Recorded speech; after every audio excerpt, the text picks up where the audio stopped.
Next, o banco digital que faz acontecer.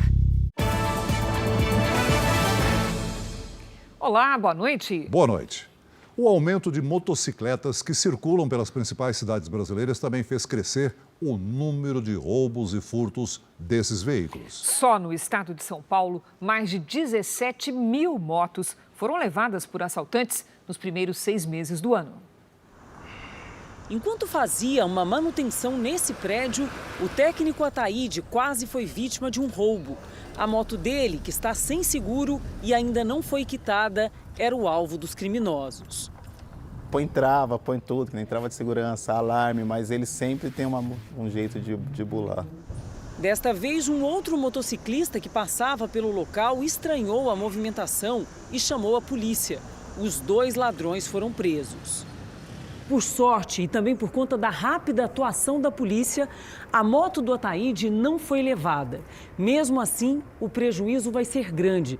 É que durante a tentativa de furto, os ladrões danificaram várias peças. E hoje, a moto está assim, ó, nem liga. O tempo que perdeu, o cliente que a gente teve que desmarcar. O prejuízo de quanto? Mais ou menos 2 mil. O número de motos nas ruas de todo o país aumentou 18% este ano. Ao mesmo tempo, mais de 17 mil foram roubadas ou furtadas somente no estado de São Paulo, de janeiro a junho. Um crescimento de quase 40% na comparação com o ano passado. São 96 roubos ou furtos por dia. Uma alternativa usada por motociclistas e seguradoras tem sido recorrer a rastreadores. Um rastreador ele pode te dar na palma da mão, no seu celular, as posições, o status de cada veículo que você tem na sua base de rastreamento. Mas nem sempre sobra algum dinheiro para contratar esse tipo de serviço. É muito difícil, porque a gente, quando estaciona ela, a gente não sabe o que vai acontecer. Criminosos têm usado aplicativos de mensagem para aplicar um novo tipo de golpe. Eles dizem fazer parte de organizações criminosas para ameaçar as vítimas e extorquir dinheiro. Tudo começa com uma ligação ou mensagem de voz. Chegou uma acusação aqui que está envolvendo o teu nome. Tá rolando aqui as tuas fotos e teus dados aqui no grupo da facção, cara. A ameaça chega pelo celular. O homem, que diz ser chefe de uma facção criminosa, afirma que o nome da vítima está numa suposta lista da morte. E os meus meninos estão aqui, preparados para ir aí na tua casa e na casa da tua família. A vítima é um jovem de 24 anos de Joinville, Santa Catarina. Não está falando só de mim, está falando do meu bem mais precioso, da minha filha, né? O rapaz chegou a pagar R$ 2.500 para o criminoso via Pix, mas não havia nenhuma facção envolvida, nenhuma ameaça real. Trata-se de mais um golpe, que já se espalhou por pelo menos 10 estados brasileiros. O golpe da facção.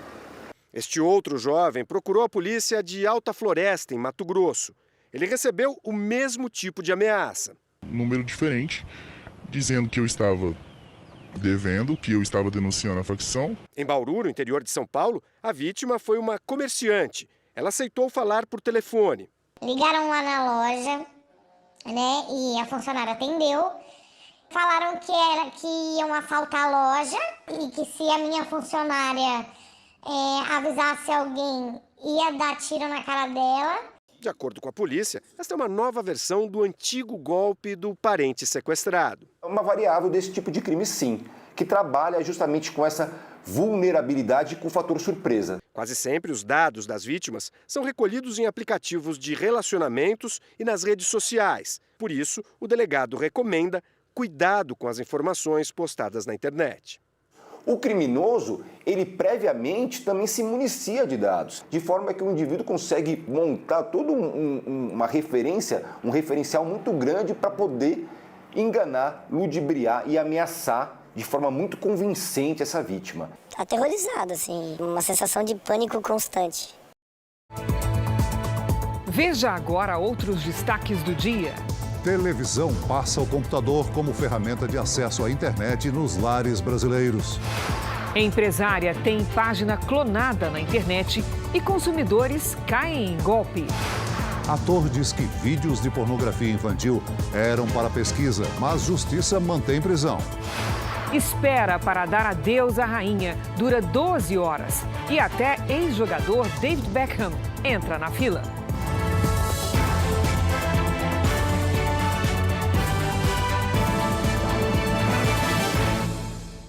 Oferecimento Bradesco. A gente não para de se reinventar por você. Que bebida alcoólica e direção não combinam, todo mundo já sabe. O que muitos parecem ignorar é que o celular ao volante pode ser tão perigoso quanto. É o que revela uma pesquisa da Associação Brasileira de Medicina do Tráfego. Voltar a dirigir o ônibus foi um alívio para o Alex. A previsão dos médicos era que não voltasse a trabalhar. Foi uma emoção tão grande poder voltar à vida normal. Ele ia para casa de moto quando um carro fez uma conversão proibida e não deu para evitar o acidente. Assim que eu avistei ele, mesmo eu tentando desviar, eu não consegui.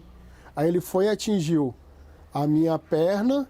Foram 6 meses de afastamento, 2 cirurgias, muita fisioterapia e as sequelas. De quente para frio, você sente bastante dores na perna e dificulta um pouco às vezes para você poder ir trabalhar essas coisas assim, dificulta. E também até caminhar assim, às vezes, devido às dores, é um pouco dificultado. O número de acidentes em São Paulo, com feridos como o Alex, ou com vítimas que morreram, cresceu quase 5% de janeiro a julho deste ano. Foram quase 45.700. Entre as causas para tantas ocorrências estão o excesso de velocidade, a distração com o uso de celular e a embriaguez ao volante.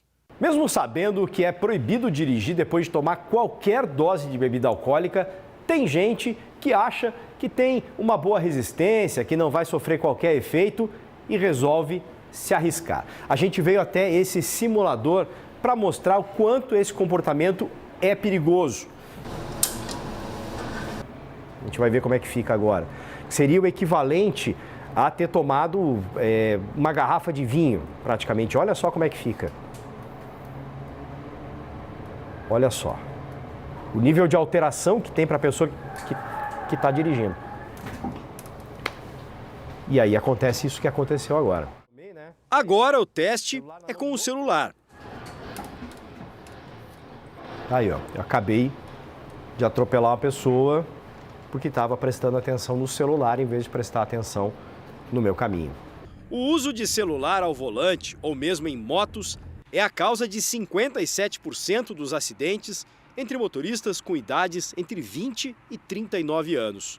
Por isso, uma mudança de comportamento pode ajudar a diminuir esses números. O Brasil hoje ele é o 4º país no mundo que mais mata no trânsito. Então, uma das causas disso tudo é o uso do celular. A maioria das pessoas que sofrem acidente de trânsito com fratura, essas coisas assim, a recuperação nunca é 100%.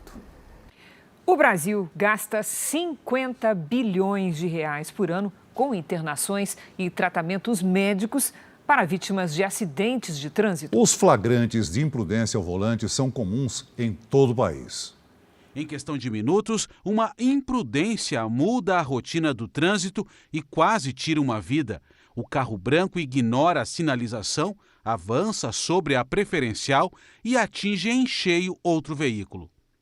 Neste outro flagrante, um homem tinha acabado de retirar o filho pequeno do carro quando outro acidente é registrado. Um dos veículos quase atinge a criança. Só nesta semana foram 3 acidentes de trânsito na mesma área. A gente vê acidentes quase uma vez por semana aqui, recorrentes. São freadas, são buzinas. A todo momento, a cada segundo, a gente tem a impressão que vai vir um novo acidente. O Brasil é o 4º país com o maior número de acidentes de trânsito no mundo. A violência nas pistas atinge mais de 500 mil de usuários todo ano. Entre 18 e 25 de setembro, a Semana Nacional de Trânsito se dedica a reduzir estes índices em todo o país. Só nos primeiros 5 meses deste ano, quase 5.000 pessoas perderam a vida em estradas brasileiras. Em Belford Roxo, no Rio de Janeiro, um entregador de lanches foi atropelado e não resistiu. O motorista, que fugiu sem prestar socorro, ainda não foi identificado. Segundo dados da Organização das Nações Unidas, mais de 90% dos acidentes de trânsito acontecem por imperícia, imprudência ou negligência. Fortalecer a punição do condutor é uma das possíveis saídas para tentar reduzir estes índices. O conhecimento da legislação, eles têm perfeitamente. O que eles têm hoje é a certeza da impunidade. O Instituto de Pesquisa Econômica Aplicada, o IPEA, estima que o governo brasileiro gaste cerca de 50 bilhões por ano com internações e tratamentos médicos para vítimas de acidentes de trânsito. Um homem empurrou o próprio irmão na frente de um ônibus em movimento em Ceilândia, no Distrito Federal. Imagens gravadas por câmeras de segurança mostram os dois caminhando até o momento da agressão. Antes de atingir a vítima em cheio, o motorista conseguiu frear. Questionado sobre o motivo da atitude, o homem disse que os dois estavam bêbados. Apesar do susto, ninguém saiu ferido. Em Londres, a fila para se despedir da rainha Elizabeth II precisou ser fechada por causa do excesso de pessoas e da longa espera. David Beckham, o ex-jogador de futebol da seleção inglesa, por exemplo, aguardou mais de 12 horas. Uma fila que só aumenta a cada minuto. Pessoas de todas as idades que vivem dentro e fora do Reino Unido. Todos parecem esquecer o sacrifício. Enfrentam sem descanso a maratona para entrar no parlamento, onde está o caixão da Rainha Elizabeth II, e se despedir da monarca. Durante o dia, autoridades fecharam a fila por quase 6 horas, quando o número de visitantes na espera chegou à capacidade máxima. Entre os milhares de súditos estava também David Beckham. Assim como todo mundo, o ex-atleta de futebol que jogou em grandes clubes europeus e na seleção inglesa esperou por quase 12 horas na fila. Quando entrou no parlamento britânico, se emocionou. Quando você chega na sala, é um sentimento difícil de explicar. O legado que ela deixou foi incrível, disse ele. Beckham recebeu da rainha o título de Sir, uma honraria dada aos principais cidadãos do Reino Unido e que significa Cavaleiro da Ordem do Império Britânico. Muitas pessoas já deixam a capital inglesa e seguem para Windsor, onde acontece a última etapa do velório de Elizabeth II. O caminho mais fácil de Londres até lá é de trem. Nós fizemos o percurso hoje. São 40 minutos de viagem.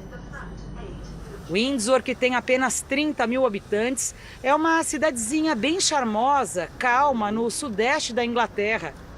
A Kate, que nasceu e viveu aqui a vida toda, não esperava ver tanta gente 3 dias antes do funeral. Joy disse que chorou ao ver tanta comoção. Homenagens e alerta total. Cães farejadores procuram objetos suspeitos e muitos acessos foram bloqueados. Policiais de outras cidades foram deslocados para cá. Eles monitoram as ruas dia e noite. Drones também serão utilizados e haverá patrulha até no rio Tâmisa, que corta a cidade. Os oficiais disseram que preparam uma operação de segurança jamais vista na história de Windsor. Mais de 200 mil pessoas são esperadas nas ruas, quase 7 vezes a população local. Um público maior que o presente no casamento do príncipe Harry com Meghan Markle. A rainha vai ser enterrada aqui no castelo de Windsor, uma das residências oficiais preferidas da monarca. A construção medieval é a mais importante de toda a cidade. Ela será sepultada ao lado do marido, o príncipe Philip, dos pais dela e da irmã. Essa cerimônia será privada, apenas com a presença da família real. O caixão com o corpo da rainha fica até o domingo no Parlamento Britânico, que está aberto à visitação. As imagens mostram a movimentação dentro do local. Quem quer entrar precisa enfrentar uma fila de pelo menos 8 quilômetros. Amanhã, o rei Charles III e os irmãos vão visitar novamente o parlamento. A cerimônia vai durar 15 minutos e se chama A Vigília dos Príncipes.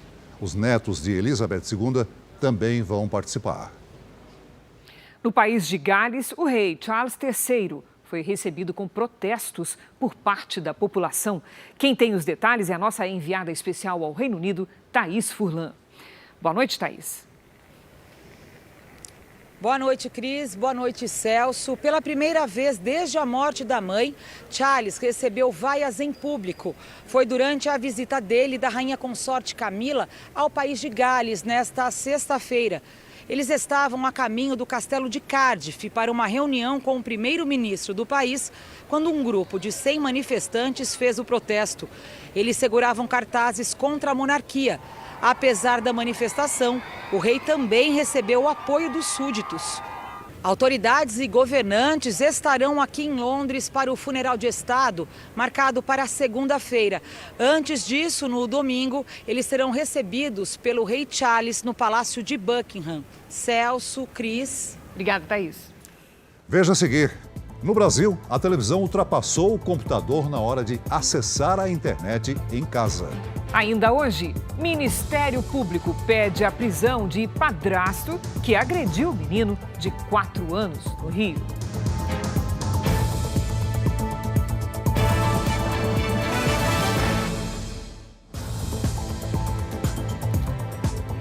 O aparelho de TV ultrapassou o computador na hora de acessar a internet em casa. É o que mostra uma pesquisa divulgada hoje pelo IBGE.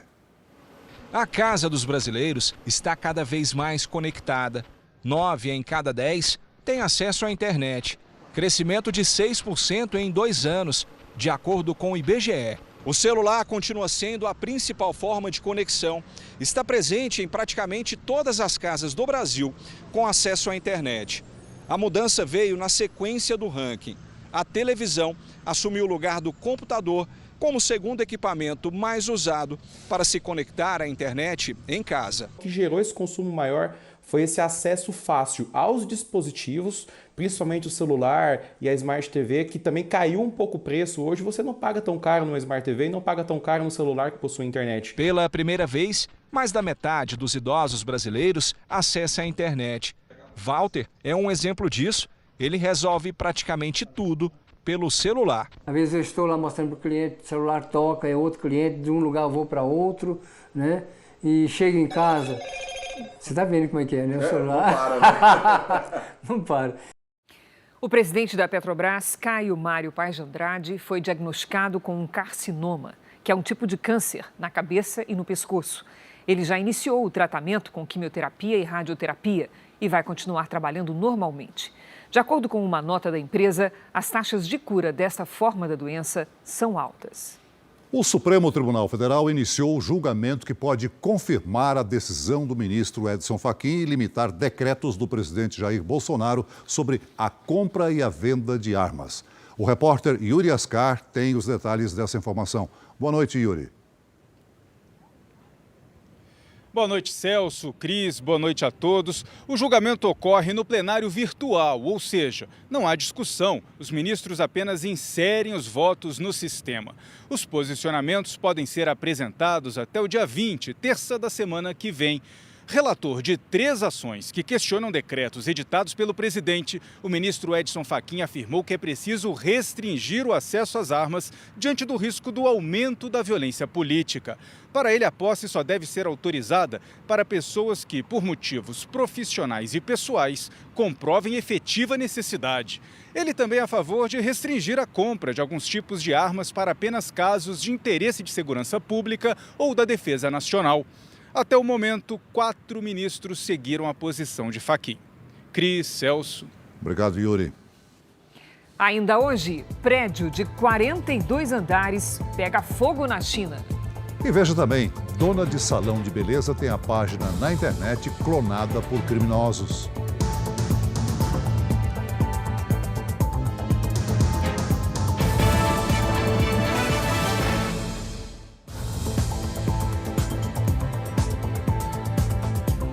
Pelo menos 10 pessoas morreram e 4 estão desaparecidas depois de fortes tempestades atingirem o leste e a região central da Itália. A área mais afetada é a província de Ancona, mas as chuvas também causaram transtornos na vizinha Úmbria. Alguns bairros ficaram completamente submersos e várias casas foram destruídas. O volume de chuva num único dia superou quase 30% da média anual.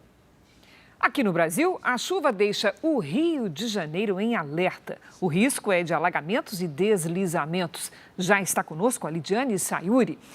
Lídia, até quando vai essa situação preocupante? Boa noite. Boa noite, Cris. Até segunda-feira pela manhã, viu? Boa noite, Celso. Boa noite a todos que nos acompanham. A chuva começou ontem à tarde entre o litoral norte de São Paulo e a Baixada Fluminense. A quantidade de água acumulada em 24 horas já é o dobro do esperado para todo o mês de setembro.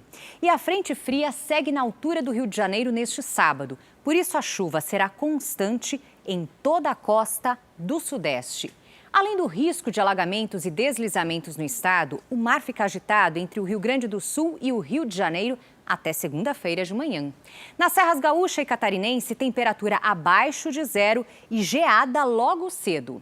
No interior de Minas e no Distrito Federal, as nuvens aumentam e tem previsão de chuva fraca. Aliás, depois da estiagem histórica de 131 dias, voltou a chover, ainda que de forma tímida, no Distrito Federal. No norte, chuva rápida e a qualquer hora. Sábado à tarde em Porto Alegre com 23 graus, em BH faz 19, em Campo Grande 30 e até 28 em Aracaju. Em São Paulo, se chover neste sábado, será apenas aquela garoa fina no começo do dia. Atenção aos nevoeiros na região metropolitana. No sábado faz 19 graus. No domingo não tem chuva e faz até 23. Vamos ao Tempo Delivery. Olídio Fábio quer passear com a família em Uberaba, Minas Gerais. Pode se planejar, viu, Fábio? Tudo bem? Olha, seguinte, fim de semana ensolarado com máximas aí para você de 29 e 31 graus. Bom passeio. A Gabriela é de Rolim de Moura, Rondônia. Aí, a família da Gabriela na tela também. Oi, Gabriela. Fim de semana de muito sol, calor de 34 e 35 graus e alto risco de queimadas. Na segunda, as nuvens aumentam e aí sim pode chover. Participe do Tempo Delivery, apareça aqui no telão do JR também. Mande uma mensagem pelas redes sociais com o nome de uma cidade e a hashtag você no JR. Bom fim de semana, gente. A você também, Lidy. Obrigada. Até segunda. Ainda hoje, padrasto que agrediu o menino de 4 anos tem prisão decretada. E veja também o perigo das páginas que clonam na internet os endereços verdadeiros.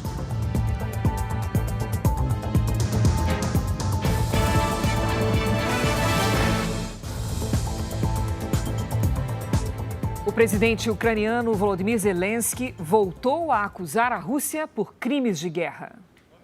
Mais de 450 corpos foram encontrados na região que foi ocupada pela Rússia e reconquistada depois pela Ucrânia. As vítimas teriam morrido em bombardeios e por falta de acesso à alimentação e saúde.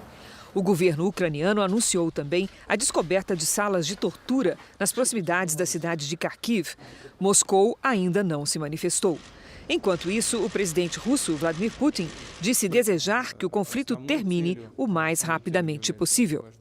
Metade dos voos com destino a Paris, capital da França, foi cancelada após os controladores de tráfego aéreo anunciarem uma greve. Cerca de 1.000 voos de 6 companhias aéreas foram suspensos em todo o país. Ao menos 100.000 passageiros foram afetados pelas interrupções que devem trazer consequências para todo o tráfego aéreo europeu. Um prédio de 42 andares pegou fogo na China. Não há informações sobre feridos. Uma coluna de fumaça densa e escura pôde ser vista a quilômetros de distância. O prédio pertence à maior operadora de telecomunicações do país. A empresa disse que não houve interrupção no serviço, embora usuários tenham relatado problemas. O fogo foi controlado e as causas ainda são investigadas. Repare na moto que vem em alta velocidade. O condutor entra no posto de gasolina e bate em cheio numa bomba de combustível, se desequilibra e cai. O caso foi na cidade de Ascurra, em Santa Catarina. O homem apresentava sinais de embriaguez e acabou preso em flagrante. O Jornal da Record faz uma pausa para o horário eleitoral. Voltamos logo em seguida com mais JR.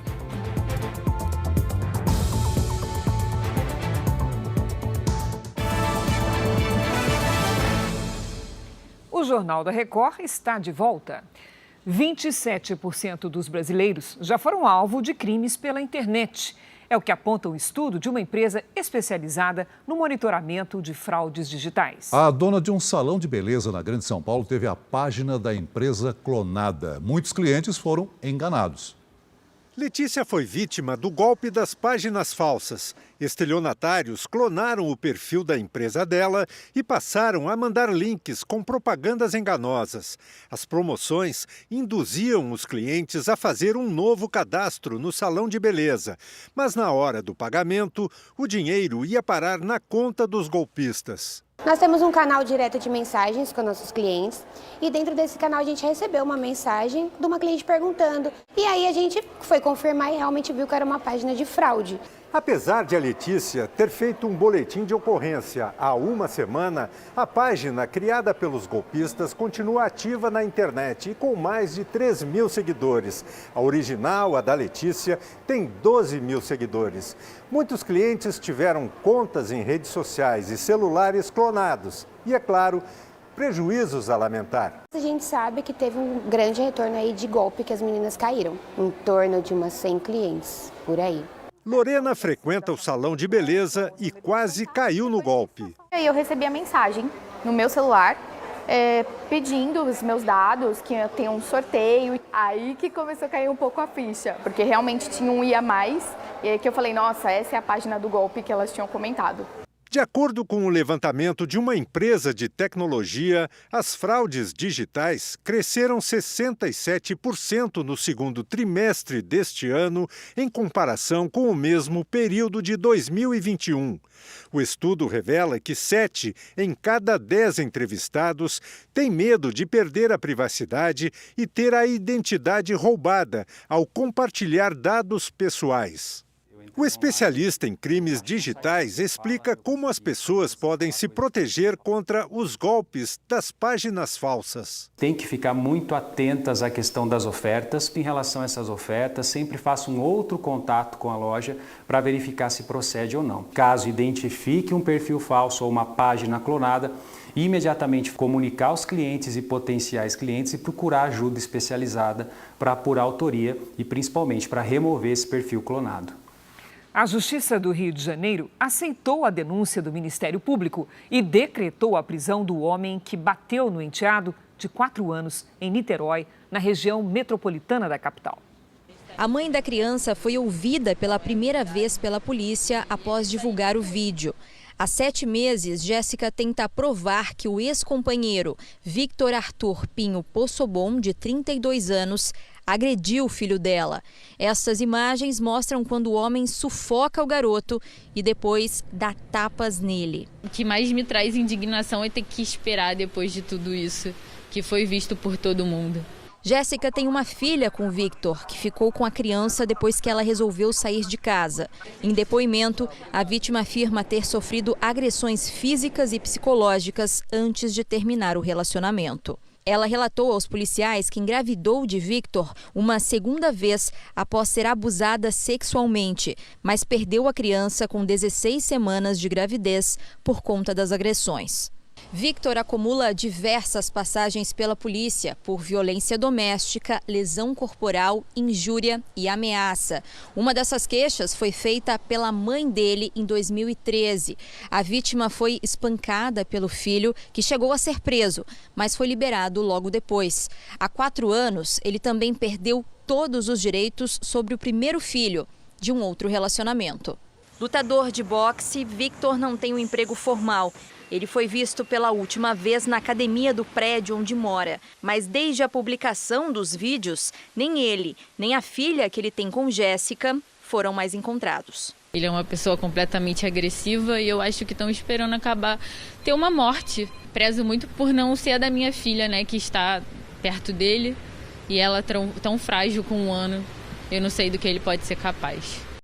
A defesa de Victor informou que ele está sob tratamento por sofrer de transtornos psiquiátricos.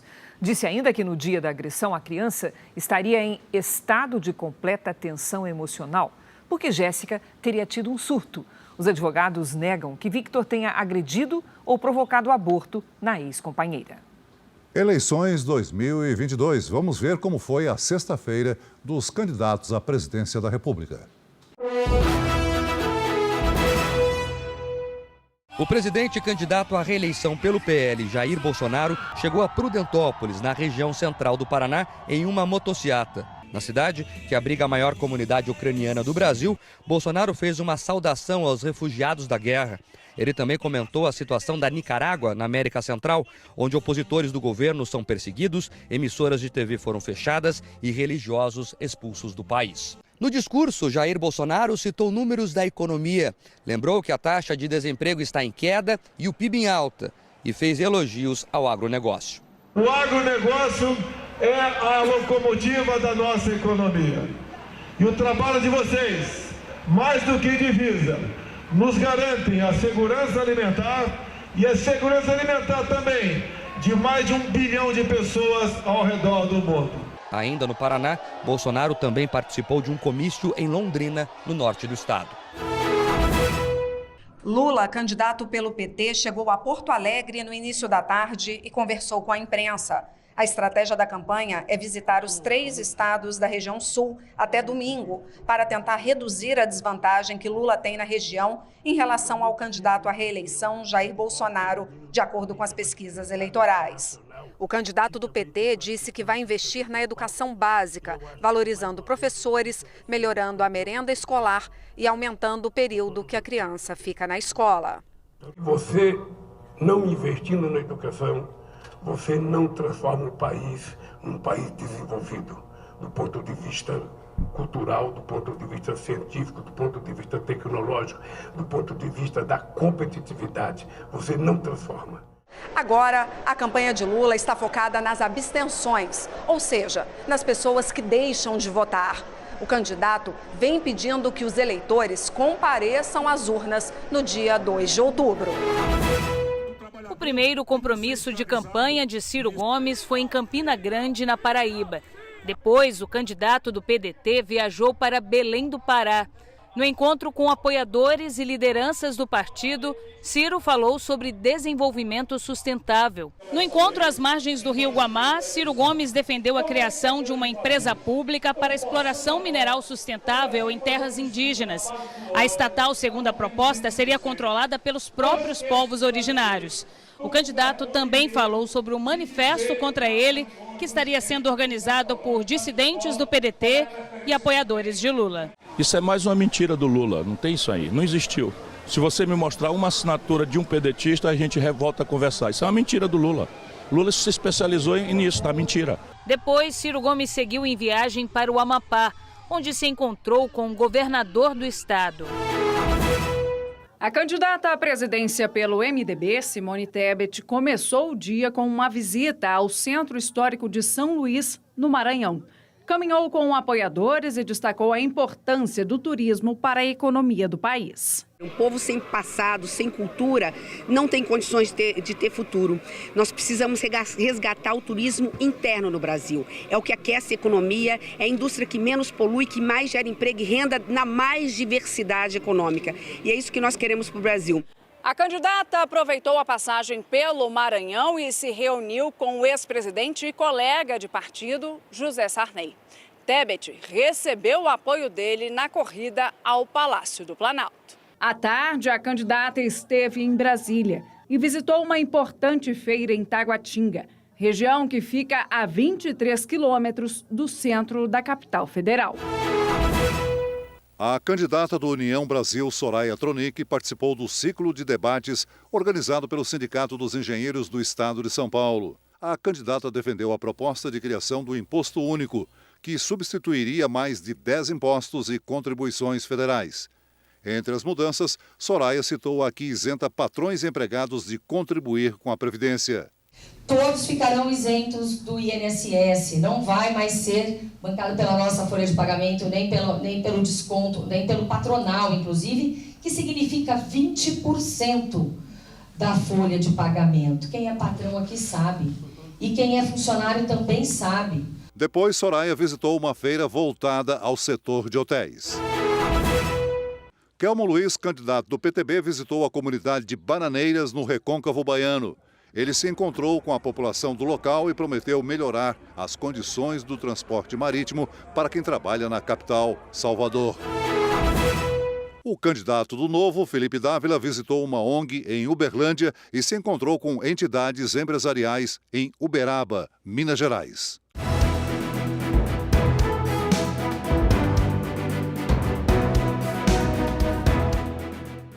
A nova temporada de Reis, que estreia na próxima quarta-feira, vai trazer um elemento inovador na série: a música. A superprodução vai mostrar o talento de Davi para tocar harpa, desde antes de se tornar rei. Montanhas, campos, palcos para o talento de um rei. Pastor de ovelhas, Davi chamava a atenção desde jovem por uma grande habilidade: tocar harpa. E não era só isso. Além de arpista, Davi tinha o dom de compor salmos. A gente pode até imaginar isso acontecendo. Cenários belíssimos como esse aqui de Israel. Os salmos são poemas profundos que revelam toda a ligação íntima de Davi com Deus. As letras mostram também momentos de alegria ou momentos de desespero e angústia. A força dos salmos é tão grande que até hoje, 3.000 anos depois, eles ainda são repetidos e celebrados em todo o mundo. Xoxana e o marido vieram dos Estados Unidos para Israel com um objetivo: manter a história de Davi viva por meio da fabricação artesanal de harpas. Os salmos são a forma como ele expressava o que estava pensando naquele momento. Alguns para venerar a Deus, outros para agradecer. Há também os que falam de acontecimentos terríveis, mas a maioria é sobre querer viver na casa do Senhor para sempre. Tocar o instrumento ao ar livre, dar melodia para os salmos. Essa é a forma de Xoxana se conectar com Deus em meio à natureza, como fazia Davi.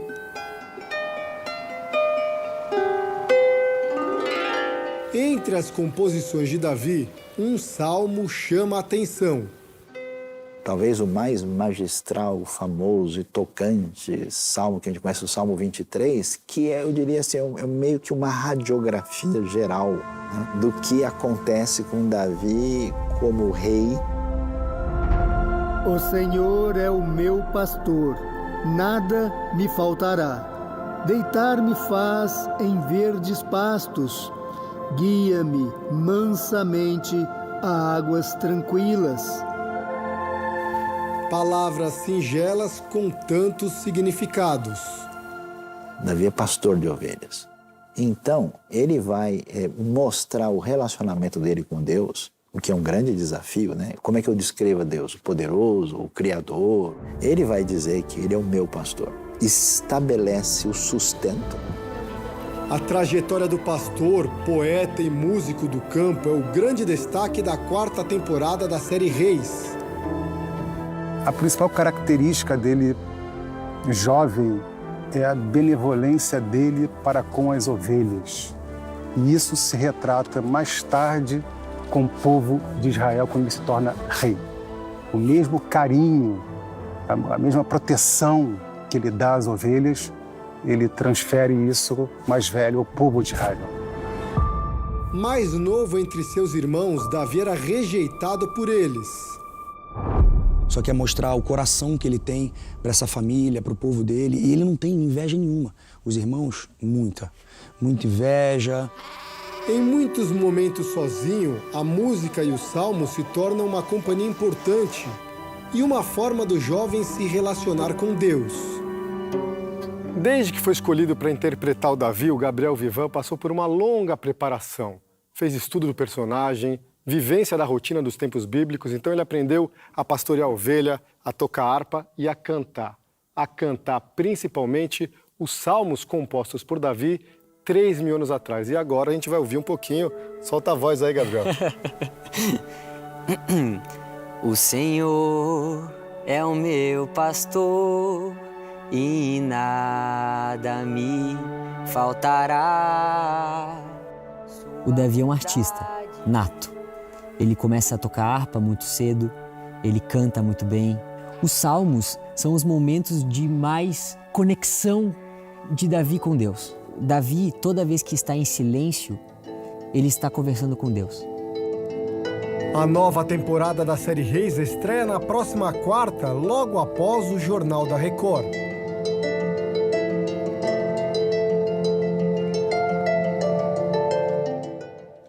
Em depoimento à polícia, o ator José Dumont afirmou que as imagens de pedofilia que ele mantinha no computador e no celular seriam usadas num trabalho sobre o tema. Hoje, a Justiça do Rio de Janeiro decretou a prisão preventiva do ator, que também é suspeito de abuso sexual contra um menino de 12 anos. A decisão da Justiça foi anunciada durante a tarde. Na audiência de custódia, José Dumont teve a prisão em flagrante convertida para preventiva. Ontem, durante o cumprimento de um mandado de busca e apreensão, o ator foi preso depois dos policiais encontrarem material com imagens de sexo envolvendo crianças no celular e no computador dele. Segundo a Justiça, foram encontrados cerca de 240 arquivos entre imagens e vídeos. Também foi apreendido um comprovante de transferência bancária para uma suposta vítima, de um caso que já estava sendo investigado e que motivou o mandado de busca e apreensão. O juiz do caso termina dizendo que a situação tem contornos de gravidade. Após ser preso, Dumont confirmou à polícia que mantinha imagens de crianças e adolescentes em cenas sexuais. Disse que o conteúdo foi pesquisado na internet e se destinava exclusivamente a um estudo para a futura realização de um trabalho sobre o tema. A Polícia Civil investigava o ator havia 2 meses, após uma denúncia de abusos contra um menino de 12 anos. Depois de ouvir diversas testemunhas, a polícia concluiu que José Dumont usou do próprio prestígio para atrair a atenção da vítima.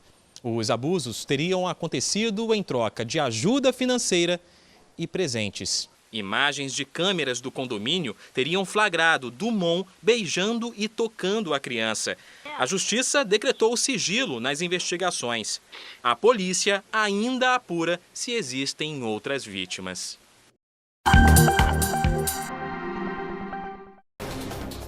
Em São Paulo, o cantor Leandro Learte, do Arte Popular, foi condenado em primeira instância a 9 anos e 7 meses de prisão pelo crime de estupro e cárcere privado.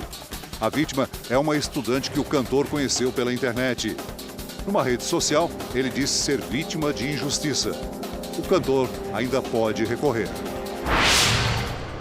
A Justiça proibiu a presença das torcidas organizadas do Bahia e do Vitória nos estádios de todo o país. As duas uniformizadas se envolveram numa briga no início de setembro, com 3 feridos. O procurador preso por agredir a chefe voltou a receber o salário de R$7 mil.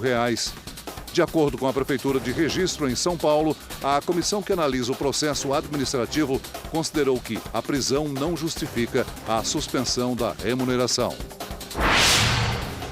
O número de crianças do 2º ano do ensino fundamental que não sabem ler ou escrever quase dobrou durante a pandemia. O resultado reflete o impacto causado pela suspensão das aulas presenciais nesse período. Os dados foram divulgados hoje pelo Ministério da Educação. Essa edição termina aqui e à 00:30 tem mais Jornal da Record. Fique agora com Reis e logo após Amor Sem Igual, uma nova atividade vai mexer com os peões em A Fazenda.